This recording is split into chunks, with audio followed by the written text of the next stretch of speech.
As we got into February, obviously we began to see what the world was seeing, that the pandemic was growing and expanding in ways that we weren't really anticipating.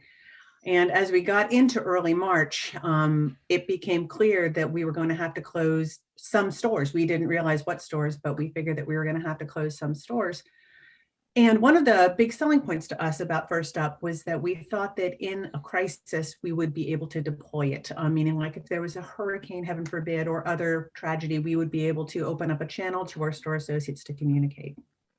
So as we were approaching going into the second week of March, we realized that we had no way of knowing what stores were going to close or what the future was going to hold.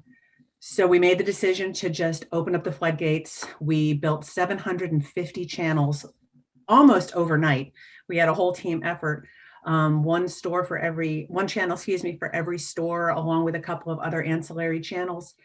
And we just went out to our store associates and as best we could and said, there's this thing, you need to get it. And you need to do your two-step authentication. You need to register, you need to get this thing. And you only have about a week left to do it. Because once they left the store, we were not going to be able to get in touch with them. We were not going to be able to give them the tools that they needed to download the app.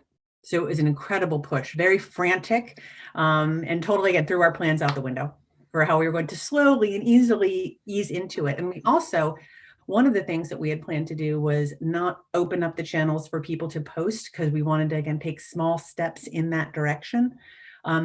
But when we realized that we were going to be closing the whole chain in a matter of days, we just, again, opened up everything and just threw caution to the wind to see what happened.